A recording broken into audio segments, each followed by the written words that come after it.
Polity फोड़ो series में आप सबका स्वागत है। ठीक है, तो आज हम आ गए हैं क्वेश्चन नंबर 16 पे। रोज एक क्वेश्चन आ रहा है, शॉर्ट्स अपलोड हो रही है, देखते रहो कितना इंपॉर्टेंट सेशन है ये। ठीक है, तो क्वेश्चन नंबर 16 पे आते हैं। क्वेश्चन नंबर 16 है शेड्यूल्स ऑफ द कॉन्स्टिट्यूशन के ऊपर है ये। हमने पढ़ रखा है, पहले जो लेक्चर्स हमने बिग लेक्चर्स करे उसमें सारा एक्सप्लेन्ड है, जाके देखो। चलो क्वेश्चन देखते हैं। Consider the following statement regarding the 10th schedule. ठीक है, तो उससे पहले हम एक 10th शेड्यूल पे नजर मारते हैं।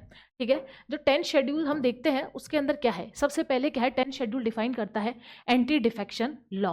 एंटी डिफेक्शन मतलब किसी भी तरीके से अगर मेंबर ऑफ द पार्टी क्या करते हैं, पॉलिटिकल पार्टी को डिस्टर्ब करते हैं, क्या करते हैं, पॉलिटिकल पार्टी को डिस्टर्ब करते हैं, जिससे कि पॉलिटिकल पार्टी में क्या हो जाता है, उफान आ जाता है, वो हट सकती है, मेजॉरिटी गिर सकती है ना। और ये देखो कि इंडिया में क्या है, लिमिटेड रिसोर्सेज है, हम बार बार इलेक्शंस नहीं करवा सकते।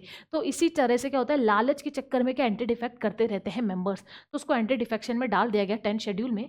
इसके through 52nd constitutional amendment act 1985 में ये डाल दिया गया। ठीक है, तो उसके बाद क्या हुआ, जो भी एंटी डिफेक्शन में आता है उनको निकाल दिया जाता है मेंबर्स को। ठीक है, इसमें दो चीज़ें आप ध्यान रखना। सबसे पहले दो चीज़ें क्या है, अगर कोई इंडिपेंडेंट मेंबर है और उसने कोई भी पार्टी ज्वाइन कर ली तो वो एंटी डिफेक्शन में आएगा। अगर कोई नॉमिनेटेड मेंबर है और उसने 6 महीने बाद ज्वाइन किया तो भी वो एंटी डिफेक्शन में आएगा।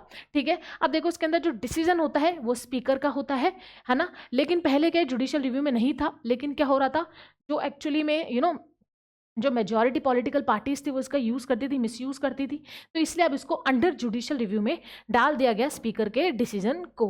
ठीक है, और इसमें एक एक्सेप्शन है कि अगर आप मर्ज कर रहे हो पॉलिटिकल पार्टी और 2/3 मेंबर्स उस मर्जर के अंदर हैं तो फिर वो एंटी डिफेक्शन में नहीं माना जाएगा। कितने, 2/3 मेंबर्स इन द मर्जर। ठीक है, चलो अब आते हैं क्वेश्चन पे।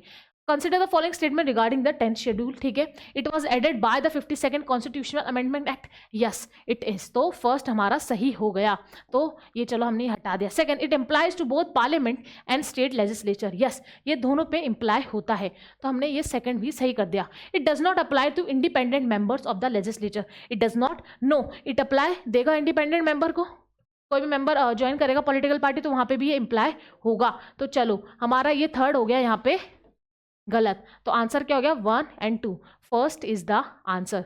तो ये सीरीज ऐसे ही चलेगी, रोज एक क्वेश्चन इसके अंदर आता जाएगा। तो मिलते हैं नेक्स्ट लेक्चर में, बाय।